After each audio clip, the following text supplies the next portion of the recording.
मैं बहुत एक्साइटेड हूँ। ये पिछले 4 दिन से जिस तरीके से मैं अपनी तस्वीरें और अलग-अलग आर्टिकल्स पढ़ रही हूँ, देख रही हूँ, मन में बहुत उत्सुकता है, लेकिन मैं ऑफ़िशियल अनाउंसमेंट का इंतज़ार कर रही हूँ। अथॉरिटी मिलती है कि मैं अपने क्षेत्र में सेवा कर पाऊँ, इससे बड़ी मेरे लिए कोई बात नहीं होगी। राजनीति करने के लिए नहीं आ रही हूँ मैं, कोई खेल खेलने के लिए नहीं आ रही हूँ मैं राजनीति में। मेरा सबसे पहला यही मकसद है कि मुझे अ, एक पावर चाहिए जिससे मैं चीज़ें बदलाव कर सकूँ। नीतीश जी ने किया है हम लोग के लिए, उसके लिए हम लोग बहुत ज़्यादा ग्रेटफुल हैं, उनकी बहुत प्रशंसा करते हैं सभी बिहारवासी। मैं बहुत एक्साइटेड हूँ। ये पिछले 4 दिन से जिस तरीके से मैं अपनी तस्वीरें और अलग-अलग आर्टिकल्स पढ़ रही हूँ, देख रही हूँ, मन में बहुत उत्सुकता है, लेकिन मैं ऑफ़िशियल अनाउंसमेंट का इंतज़ार कर रही हूँ। जिस तरीके से अनाउंसमेंट हो, उसके बाद मैं आप सभी लोगों से और कॉन्फिडेंस और क्लैरिटी के साथ बात कर पाऊँगी। मेरा बचपन गाँव में बीता, उस समय पापा दिल्ली में थे, तो कहीं न कहीं बचपन से वो जो कनेक्शन था, मेरे दादाजी, दादी के साथ ज़्यादा था। पापा को हम कभी-कभी देखते थे, क्योंकि एक समय ऐसा था पापा लोगों की उम्र के लोग इससे ज़्यादा कनेक्ट कर पाएँगे कि जिसको अपना गुज़र-बसर करना है, काम करना है, उनको बिहार से बाहर जाना पड़ता था।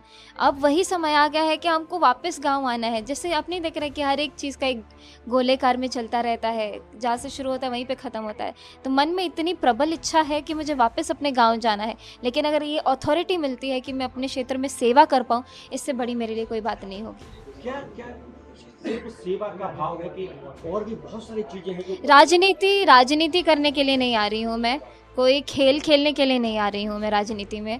मेरा सबसे पहला यही मकसद है कि मुझे एक पावर चाहिए जिससे मैं चीज़ें बदलाव कर सकूँ। अपने क्षेत्र में कुछ नई चीज़ें जोड़नी है, कुछ हटाना है, कुछ जोड़ना है, इसके लिए भी तो पावर चाहिए। एक सवाल कि क्या नहीं है, क्या बदलना चाहती हैं आप? बहुत सारी चीज़ें हैं और ये मैं अभी नहीं बोलूँगी, एक बार अनाउंसमेंट हो जाए उसके बाद मैं आप लोगों को वापस मिलूँगी और चीज़ें पिछले बताऊँगी। राजनीतिक दलों सरकारों की बात करें तो क्यों नहीं हो पाया जो आपको आने पड़ रहा है? क्या क्या नहीं हो पाया जो अगर बता पाए? आप देखिए ना, इतना समय बीतते जाता है, अलग राज्यों में जाती हूँ मैं कलाकार हूँ, सब जगह जाती हूँ तो मैं इस साल गई, अगले साल गई तो अलग चेंज देखने को मिलता है। बहुत चीज़ें मैंने देखी है, फिर महसूस हुआ है कि ये हमारे भी यहाँ पे होनी चाहिए। ये हमारे यहाँ पे तो स्कोप है, हमारे यहाँ पे तो जगह भी है, सब कुछ है, हमारे इतने अच्छे मुख्यमंत्री रहे हैं, सबके मुँह पर ज़ुबान पर यही बात है कि हमारे मुख्यमंत्री हो तो नीतीश कुमार जैसे हों। तो जिस तरीके से उन्होंने बिहार जो गड्ढे में था उसको उठा करके सामने लाए हैं, लेकिन अब जो एक नया लेवल पे काम करने की ज़रूरत है, क्योंकि अगले 5 साल बहुत क्रूशियल है हमारे बिहार के लिए। जो नीतीश जी ने किया है हम लोग के लिए, उसके लिए हम लोग बहुत ज़्यादा ग्रेटफुल हैं, उनकी बहुत प्रशंसा करते हैं सभी बिहारवासी। लेकिन आगे भी अभी और बहुत बड़ा स्कोप है और सबसे पहली चीज़ कि यूथ और महिलाओं को आगे लेकर के आना है, क्योंकि यूथ अलग तरीके से सोचती है, उनका सोच टेक्निकल एडवांसमेंट है उनके अंदर, वो सोचने का तरीका अलग है। तो क्या उनकी सोच से कैसे चीज़ें बदलाव आएँगी, तो ये देखना है। दक्षिण भारत में जो बिहार के लोग गए हैं उनको तरह तरह से क्रिटिसाइज किया जाता है। आप दक्षिण भारत की बात कर रहे हैं, मैं दिल्ली की बात कर रही हूँ, मैं अपने स्कूल लाइफ की बात कर रही हूँ। जब मुझे ये सुनने को मिलता था कि कहाँ की है बिहारी, अरे स्टूपिड बिहारी, ऐसे बोल करके, और मैं रोज़ रोते-रोते घर जाती थी, तो ऐसा महसूस होता था कि मैं दूसरी जगह पे हूँ। आप कहाँ महाराष्ट्र और आप दक्षिण की बात, मैं खुद अपना बचपन मेरा ऐसे बीता है, पूरा स्कूल लाइफ मेरा इतना ख़राब बीता है, आपने मेरे पुराने इंटरव्यूज़ में सुना होगा।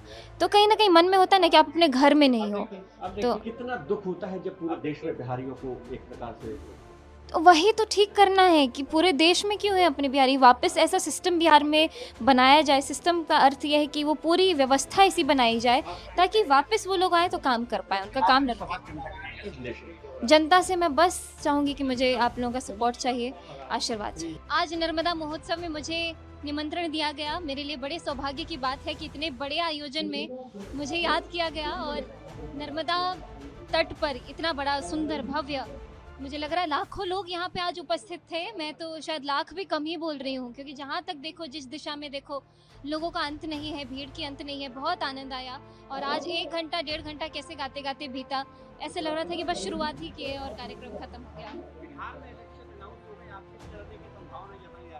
ऐसा बहुत सा मैं भी टीवी पे देख रही हूँ। मैं हाल ही में बिहार गई थी, मैं परसों कल ही गई थी और मैं वहाँ पे नित्यानंद राय जी से मिली और हमें तावड़े जी से मिलने का अवसर भी मिला और बहुत मुलाकात हुई, बहुत सारी बात हुई बिहार के भविष्य के बारे में, बिहार में क्या चल रहा है उसके बारे में। देखते हैं, अभी कुछ ऑफिशियल अनाउंसमेंट नहीं हुआ है, और आगे क्या होता है देखते हैं। मैं अपने गांव के क्षेत्र में ही जाना चाहूँगी क्योंकि वहाँ से एक अलग जुड़ाव है और वहाँ से शुरुआत मुझे सीखने को भी मिलेगा, लोगों से मिलना जुलना, लोगों की बातें सुनना मुझे ज़्यादा समझ में आएगा अगर मैं अपने गांव से शुरुआत करूँ तो। आपकी क्या उम्मीद है, कौन सी सरकार आनी चाहिए, आप क्या चाहती हैं? ये मैं अभी नहीं बोलना चाह रही हूँ क्योंकि मैं अभी दूसरे ही एनर्जी में हूँ, अभी कार्यक्रम करके मैं इधर उतरी हूँ, लेकिन हाँ मैं चाहती हूँ देश के विकास के लिए जो भी चीज़ संभव हो, मैं कहीं भी योगदान दे पाऊँ तो मैं ज़रूर खड़ी हूँ। हम आपको क्या एमएलए के रूप में या मंत्री के रूप में देखेंगे आने के समय में? मुझे पता नहीं, सब भगवान भरोसे है, देखते आगे क्या होता है। मुझे खुद अभी पूरी खबर नहीं है, किसी भी चीज़ की पुष्टि नहीं है।